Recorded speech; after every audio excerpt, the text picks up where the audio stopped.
Pearl Bailey's passing was far more heartbreaking than most people realize. She had traveled to Philadelphia for what was supposed to be a routine knee surgery. After the procedure, she returned to her hotel room to recover, unaware that something had gone terribly wrong. In this video, we'll uncover the tragic final days of Pearl Bailey, a beloved icon who brought joy and laughter to millions. What should have been a simple medical procedure turned into a devastating story that no one saw coming. Join us as we explore the heartbreak behind her untimely passing and the legacy she left behind. Prepare for an emotional look at the hidden story of Pearl Bailey's last moments. Bailey was a complex figure, known not only as a fantastic singer but also as a dancer, actress, humorist, and humanitarian. Amidst her illustrious career, she led a personal life filled with its own scandals and drama. Pearl May Bailey was born in 1918 in Newport News, Virginia, to a Pentecostal preacher father and a homemaker mother. Her parents had been so convinced she would be a boy that they even planned to name her Dick. This certainty persisted to the point that, throughout her childhood, she was affectionately nicknamed Dickie. When Pearl was 4, the family moved to Washington, D.C., where her father led one of the largest congregations in the city. Here, Pearl joined in the joyful singing and dancing of gospel music, where she not only found her rhythm and love for music, but also noticed that this lively atmosphere often led people to donate generously.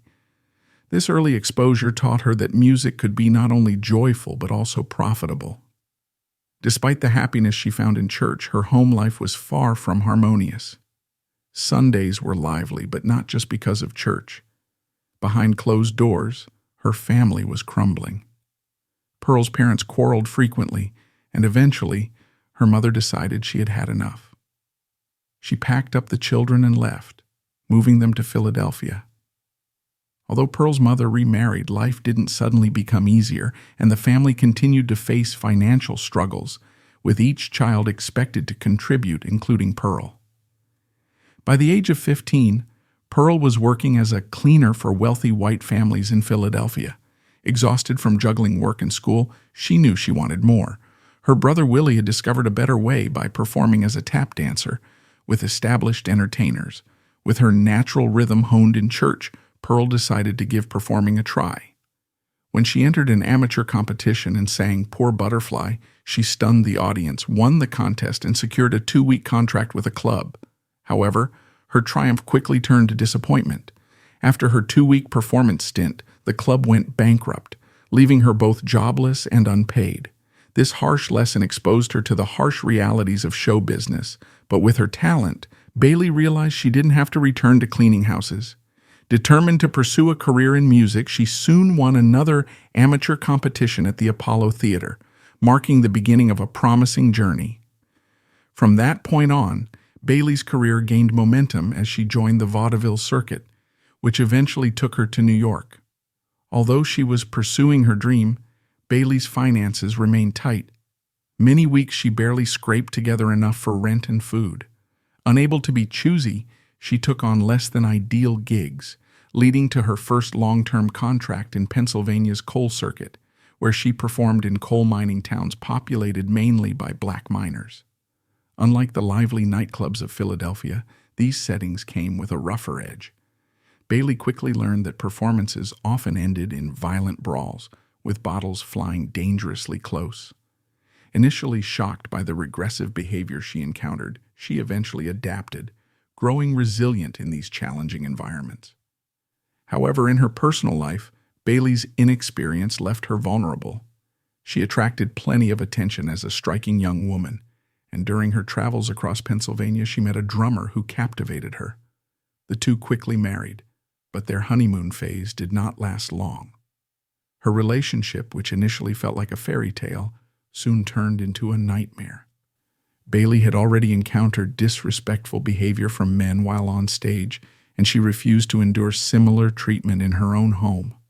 After only 18 months, she and her husband went their separate ways, and Bailey moved on from both her marriage and the unpredictable life of the coal circuit. Seeking a fresh start, Bailey returned to Washington, D.C. in search of peace. But fate had other plans. Just as she settled into a new nightclub gig, World War II broke out, stripping her of her audience almost overnight. Determined to keep performing, Bailey joined the USO to entertain troops, traveling across the country to bases in states like Florida, Texas, Arizona, and California. Yet, even while entertaining soldiers, Bailey faced harsh realities. Despite her talents, she couldn't escape the racial prejudice that forced her to stay in separate hotels and dine in different restaurants from her white colleagues. Tragically, segregation was not the only cruelty she encountered. At one point, she went to see Frank Sinatra perform in a New Jersey nightclub, hoping to enjoy his music, but instead became the victim of a brutal racist attack by two men, which left her shaken and questioning the deep-rooted hatred she had witnessed. Bailey continued her USO performances throughout the war, and during this period she met a soldier who won her heart. This relationship also led to a quick marriage, but sadly, it ended almost as swiftly. Like her previous husband, this man struggled to adapt to civilian life after the war, and their union dissolved within a few months. Bailey, however, remained steadfast, using these hardships as fuel to press forward with her career in life. Refusing to be held back by setbacks, Pearl threw herself wholeheartedly into her career, and soon life rewarded her efforts. New York, known as a city where dreams come true, became the backdrop to Bailey's next breakthrough. She arrived in 1944 and swiftly established herself at two of the city's most renowned jazz clubs, performing for a diverse audience that included celebrities and industry powerhouses. It was here that executives from Columbia Records noticed her undeniable talent and eagerly offered her a recording contract, her first ever. From that point forward, there was no looking back. Performing in New York presented new challenges for Bailey, but she quickly adapted, loosening up on stage and winning audiences over with her charm and unique style. After releasing a few songs with Columbia, she continued expanding her career, recording with Choral and Roulette Records and releasing hits like the cheekily titled For Adults Only. Her career in New York flourished as she collaborated with jazz greats like Cab Calloway and Duke Ellington. She even met Frank Sinatra, the very artist she had once been attacked trying to see. Their professional meeting turned into a strong friendship. In addition to her musical achievements, Bailey ventured into acting. She made her Broadway debut in St. Louis Woman, delivering a performance so strong that it was hard to believe she was new to the stage. She soon landed roles in other Broadway hits like Arms and The Girl in House of Flowers, each solidifying her reputation as a force in theater. Her acting career took a significant turn when she joined the cast of the groundbreaking all-black film Porgy and Bess. For most newcomers, a major film role would be daunting, but Bailey didn't hesitate to speak her mind. She voiced her concerns about the script's stereotypical dialect, insisting that the characters should speak naturally rather than using outdated, undignified language. Her feedback proved valuable, and the film went on to achieve great success. Despite her professional triumphs, Bailey's personal life remained complicated, marked by failed relationships and ongoing challenges. Yet she continued to pour her energy into her career, undeterred by personal setbacks. Pearl Bailey remained ever hopeful about love, a true romantic at heart. Love, after all, was often the theme of the songs she sang night after night. By the time she married John Randolph Pinkett in 1948, at age 30, she must have believed that this marriage would finally bring her lasting happiness. However, she soon discovered a dark side to Pinkett. He grew resentful of her singing career and became physically abusive. Once, he even struck her with a telephone. For 4 years, Bailey endured his violent outbursts, but her breaking point came in 1952, when Pinkett attacked her so severely with a firearm that her skull was split. It was no surprise that Bailey sought a divorce shortly afterward. Despite a rocky romantic history, Bailey's resilience was about to be rewarded with a love that would last. In 1950, their connection went beyond romance. It was built on a deep mutual respect for each other's artistry and careers. Belson supported Bailey's music wholeheartedly, often collaborating as her drummer and later her musical director.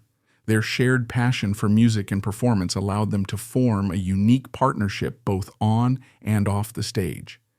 Belson, a skilled jazz musician and composer, was not only instrumental in her shows but also introduced Bailey to new musical ideas and arrangements, enhancing her performances. The couple's marriage was also marked by a shared commitment to equality and inclusion, with Belson himself often facing prejudice for being married to a black woman in a still segregated America. His unwavering devotion to Bailey and his willingness to confront social norms spoke volumes about the depth of their relationship.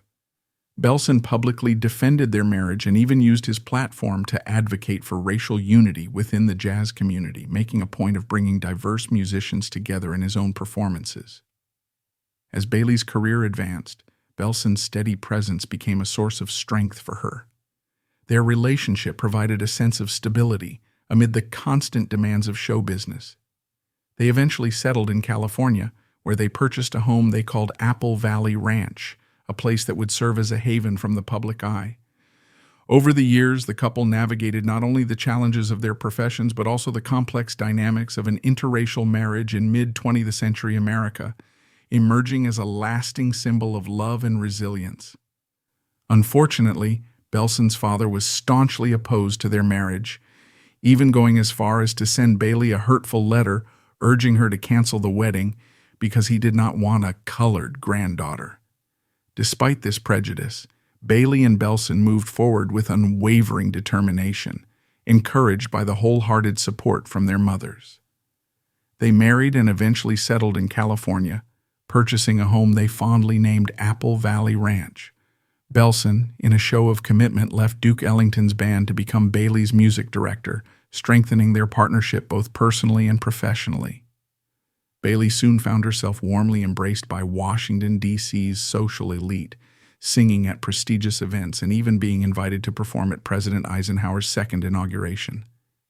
Yet, the reality of racial discrimination continued to follow her.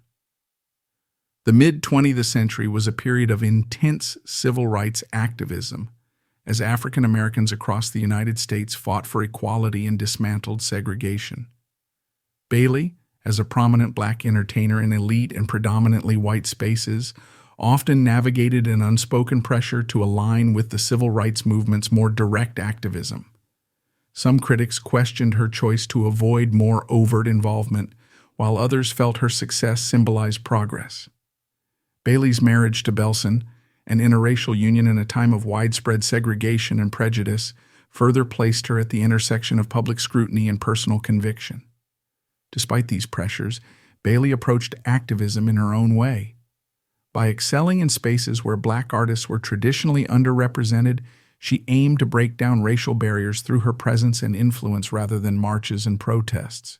Her performances at high-profile venues, social events, and even the White House challenged societal norms and served as a quiet yet powerful statement against segregation. She chose roles in movies like The Landlord and All the Fine Young Cannibals, which addressed race relations and allowed her to voice issues of discrimination through her art. Her success in navigating these environments was not without its challenges, but Bailey consistently demonstrated her resilience. By asserting her presence in spaces where black voices were rarely heard, she contributed to a gradual shift in cultural attitudes.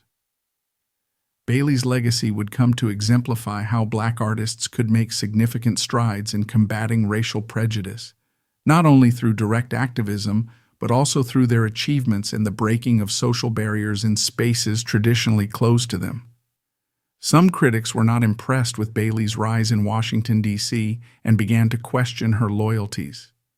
Several journalists criticized her for associating with a government that was slow to address civil rights, and argued that she was not involved enough in the movement since she hadn't joined civil rights groups or integration marches. True to form, Bailey had a ready response, saying she walked with love and hoped it would inspire others. Meanwhile, her choice of roles in films like The Landlord and All the Fine Young Cannibals reflected her interest in addressing race issues. Bailey's popularity in Washington opened doors internationally, allowing her to support U.S. cultural outreach efforts in other countries. She traveled extensively, connecting with educators, diplomats, and celebrities alike. However, in 1965, after one of these trips, She returned feeling unwell, struggling with exhaustion and foggy mental clarity, early signs of serious health issues. Nonetheless, Bailey refused to slow down, continuing to perform, until one night she collapsed backstage at a Manhattan club. Against medical advice, she pushed herself to finish her set, only to be hospitalized repeatedly that year, including twice for heart seizures.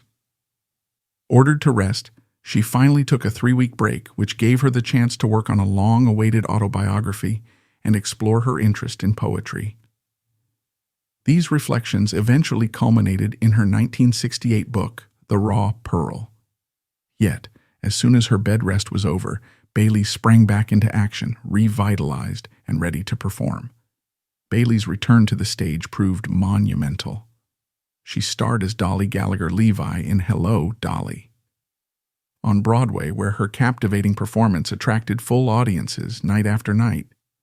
One critic even claimed she could have won a gubernatorial election if she had just named a state. Her portrayal won her a Tony Award, and she toured widely with the production. When her time with Hello, Dolly ended, she transitioned to television, hosting The Pearl Bailey Show on ABC, where she interviewed icons like Bing Crosby and Louis Armstrong, solidifying her status as a legend in show business. In 1970, President Richard Nixon appointed her the American Ambassador of Love, a title she embraced wholeheartedly. Despite her ongoing success, Bailey's health remained a concern. In 1974, while in Denver, she collapsed again, this time due to altitude complications combined with exhaustion. Few people knew that she was quietly struggling with severe heart problems, including a near-fatal episode in which she briefly lost consciousness. As her health challenges intensified, it became clear that Bailey's body could no longer keep up with her relentless spirit. Throughout it all, her relationship with Belson remained strong, and their family grew as they adopted a son, Tony, and later welcomed a daughter, Dee Dee, in 1960. Despite her achievements, Bailey sought personal growth and, in her 60s, enrolled at Georgetown University, earning a degree in theology in 1985 and making the dean's list at age 67. Her accomplishments didn't end with education. She received numerous awards, including the Screen Actors Guild Lifetime Achievement Award and USO's Woman of the Year in 1969. Working with Barbara Bush, Bailey also promoted literacy, inspiring youth to commit to causes and contribute to society. Bailey's philosophy was simple. I have a go-forward attitude about education, about life, about everything. My religion is action. You can't spend your life waiting around. You go for it. Unfortunately, time caught up with Bailey's health. Despite bouncing back from multiple health scares throughout the 70s, her body began to wear down in the 80s, with knee problems becoming a significant issue. In August 1990, she underwent routine knee surgery in Philadelphia, confident in a full recovery. However, shortly after being released, she passed away suddenly in her hotel room, likely due to complications related to her heart condition. Her family and friends were devastated. Her husband of 38 years, Lou Belson, described the loss as losing his best friend. The tragedy deepened over time, as Belson would later endure the passing of their son Tony in 2004, followed by their daughter Dee Dee, just 5 months after her father's passing. Pearl Bailey left an indelible mark on those who knew her, and on her audiences worldwide, remembered for her kindness, resilience, humor, and wisdom. Friends and family alike spoke of her radiant spirit and the warmth she brought into people's lives. After her death, her hometown of Newport News honored her legacy, solidifying her place as a beloved and timeless icon.